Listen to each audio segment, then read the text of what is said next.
Noong 2023 ay isang pagsalakay ang naganap sa Israel at sa nasabing massacre ay may mga OFW ang naipit at may mga binawian din ng buhay. Isa sa kanila ay ang caregiver na si Angeline Aguirre na nagmula sa Pangasinan. Matapos na mas piliin itong manatili sa tabi ng kanyang inaalaga ang pasyente kesa sa iligtas ang kanyang buhay. Marami ang humanga sa ipinakitang kabayanihan at dedikasyon ni Angeline Aguirre sa Israel. Paano nga ba niya sinapit ang masakit na naging katapusan? Bago ko po ipagpatuloy ang ating kwento, sa mga bago po sa channel ko at nais sa mga ganitong klase ng kwento ng krimen na nangyayari sa loob at labas ng ating bansa ay maaari pong pakipindot ang ating subscribe button at notification bell para ma-notify kayo pag may mga bago tayong upload na videos. Ang alitan sa pagitan ng Palestine at Israel ay nagsimula pa noong 1948 nang ang 200,000 na mga Palestinians ay pinaalis sa kanilang mga tahanan at nanirahan sa Gaza Strip bilang mga refugee. Simula noon ang Israel ay nasangkot na sa humigit kumulang 15 na mga digmaan. Sa mga nasabing pananakop ay maraming population ng Gaza ang walang awang pinatay ng mga taga-Israel hanggang sa tuluyan nilang iwan ng Gaza noong 2005.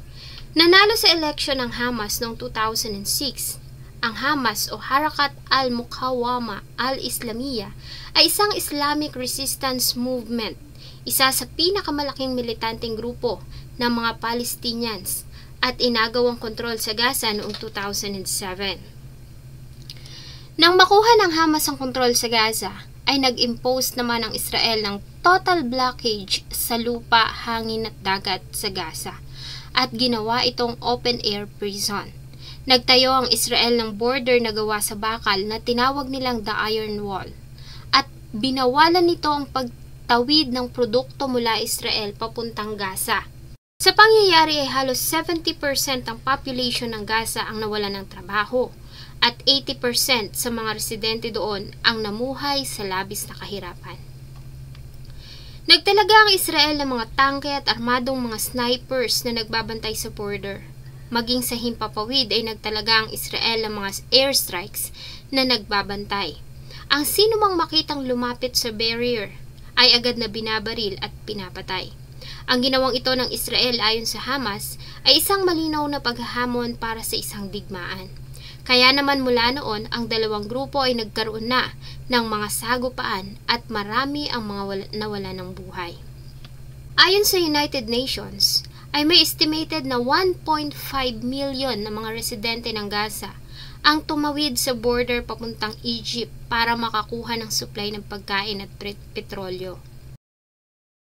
Mula 2007, ay marami pang mga naitalang sagupaan sa pagitan ng dalawang grupo at marami ang mga inosente ang binawian ng buhay.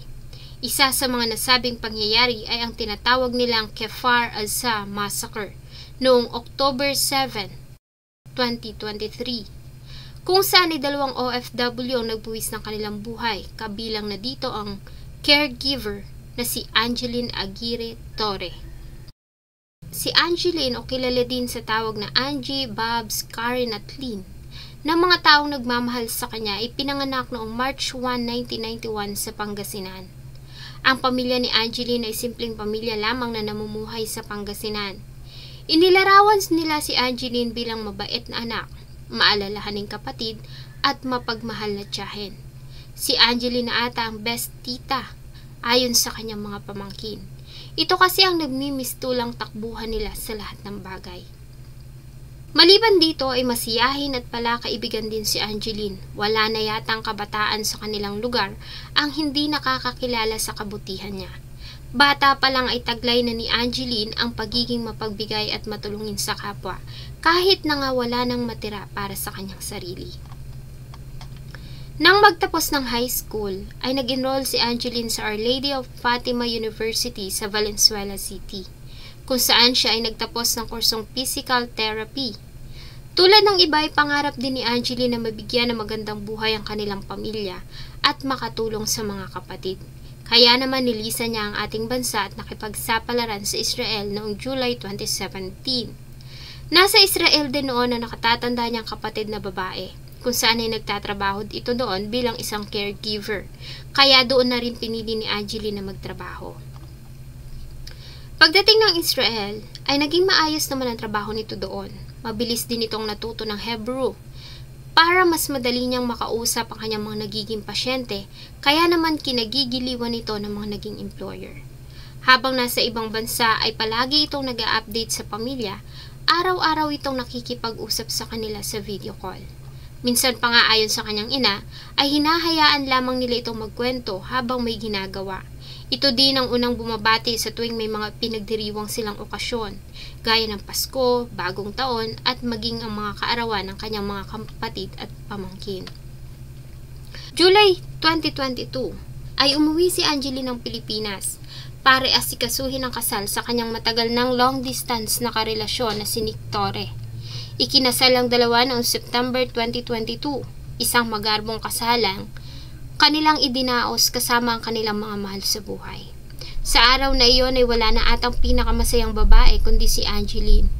Bukod kasi sa pag-iisang dibdib nila ng asawa ay kasama niya rin at buo ang kanilang pamilya. Lingid sa kaalaman ng lahat ang sasapitin nitong trahedya sa pagbabalik nito sa Israel. Matapos ang kanilang pag-iisang dibdib ay ilang araw lamang na nagsama ang bagong kasal, dahil kinailangan nang bumalik ni Angeline ng Israel para sa kanyang trabaho. Ito na ang huling beses na aalis siya ng bansa dahil plano na nitong umuwi ng December 2023 at manatili na lamang sa Pilipinas kasama ang asawa. Pagbalik ni Angeline sa Israel ay unti-unti naman nilang tinupad ng kanyang asawa ang kanilang mga pangarap. Nakabili sila ng farm at nakapagtayo ng negosyo. Kumpleto na sana ang lahat para sa kanyang pag-uwi hanggang sa isang pangyayari noong October 2023. October 7, 2023 ng umaga ay pinasok ng 70 mga armadong Hamas militants ang Kfar Aza. Sinira ng mga ito ang fence sa border ng Gaza na tinatayang nasa 3 kilometro lamang ang layo mula sa kibbutz Kfar Aza. Ang Kfar Aza ay matatagpuan sa southern part ng Israel. Ang lugar ay pinamamahayan ng 700 na mga residente. Tahimik ang lugar at karamihan sa mga naninirahan doon ay mga magsasaka. Sa mahabang panahon ng digmaan, sa pagitan ng Israel at ng Palestine ay hindi naapektuhan ng lugar, kaya naman inakala nila na ito ang pinakaligtas na lugar sa Israel. Sa lugar na ito nakatira ang inaalagaan ni Angeline na 70 years old na Israeli. Ang tahimik na lugar na ito ng Kfar Aza ay ginulantang ng sunod-sunod na putok ng baril mula sa mga Hamas noong October 7, 2023. Nang mga panahong iyon ay abala ang sandatahang lakas ng Israel dahil sa supresang pag-atake ng Hamas, Palestinian Islamic Jihad at iba pang grupo gaya ng Popular Front for the Liberation of Palestine mula sa Gaza Strip. Sa pag-atake ay sunod-sunod na mga rockets at malalaking tangke ang sumugod sa border. Marami ang namatay at nasugatan. Bilang pagtugon ay nagdeklara ang gobyerno ng Israel ng state of emergency at digmaan. Lingid sa kanilang kaalaman ang nangyayari sa Kfar Aza. Walang kahirap-hirap na napasok ng 70 mga armadong Hamas militants ang lugar at walang awang pinatay ang lahat ng tao na kanilang makita. Ayon sa pamilya ni Angeline, pasado 1:00 ng tanghali noong October 7, 2023, ay nagpadala pa ito ng voice message kung saan ay sinabi niya na naroon na ang mga Hamas at natatakot siya. Sinundan pa ito ng mga messages hanggang 5:00 ng hapon.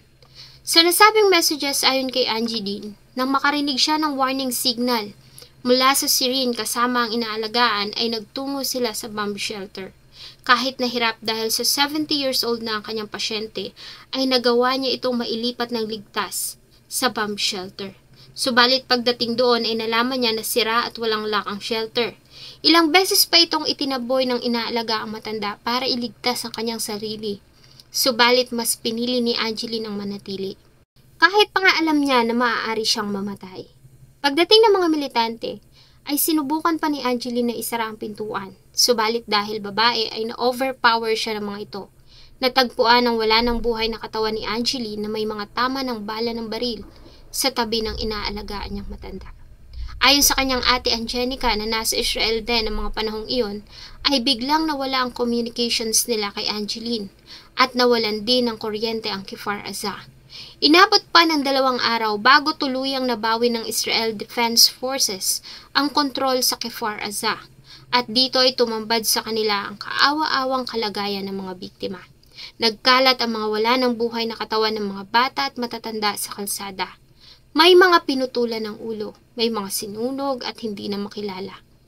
Pagsapit ng October 15 ay tinatayang nasa 52 na mga katao ang namatay sa pag-atake ng Hamas sa Kfar Aza at 20 pa ang nawawala. Kabilang sa mga nasawi si Angeline Aguirre Torre. November 3, 2023 ay sinalubong ng pamilyang wala ng buhay niyang katawan sa Ninoy Aquino International Airport. Dumating ito sakay ng Etihad Airways Flight 424.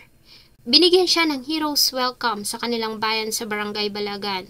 Na sinalubong ng kanyang mga kababayan ang OFW na si Angeline Aguirre. At dahil nga nagsisimula ng ma-decompose ng katawan makalipas lamang ang ilang araw, ay kanila na din itong inihatid sa kanyang huling himlayan sa Forest Lake, San Carlos, Pangasinan.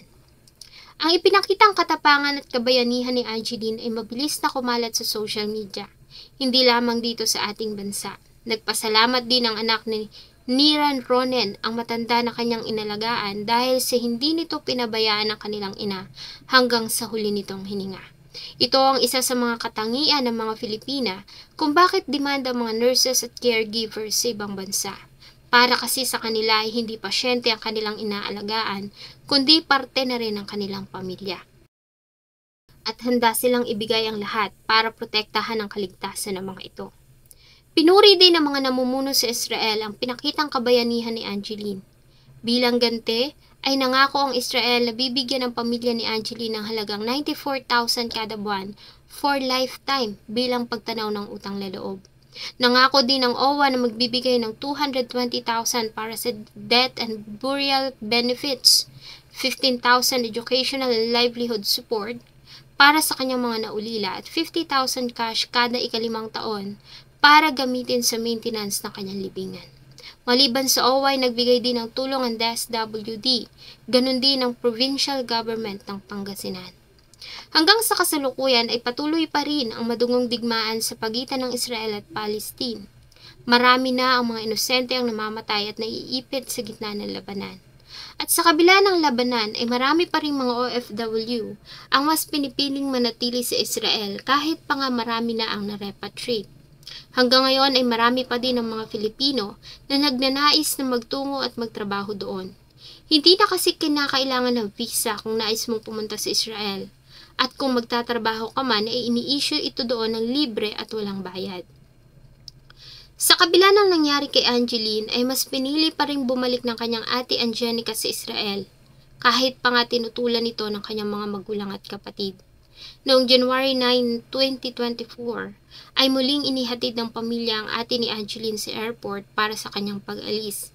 Hindi kasi nito kayang iwan ng inaalagaan at ayon sa kanya ay aalagaan niya ito hanggang sa tuluyan na nga itong mamaalam. At kahit pa nga umalis siya ng Israel, ay pipiliin niya pa rin magpunta sa ibang bansa para magtrabaho. Nang mawala si Angeline ay siya na lamang umano ang breadwinner ng kanilang pamilya at gagawin niya ang lahat para maayos at guminhawa ang kanilang buhay gaya ng pangarap nila noon ni Angeline. Sadyang masakit isipin ang sinapit ni Angeline sa Israel. Sa kabila nito ay nakakataba ng puso dahil nagawa namang kilalanin ng ibang lahi ang ipinakita niyang kabayanihan. A moment when she could have escaped, but she stayed with the old lady that she was taking care of, and they were both brutally murdered. Sana po ay nagustuhan niyo ang isa na namang kwento na akin pong ibinahagi. Marami pong salamat sa inyong patuloy na pagtangkilik sa akin pong mga videos. Huwag niyo pong kalimutang mag-iwan ng inyong saloobin at suggestion sa atin pong comment section. Thank you so much po and see you in my next video.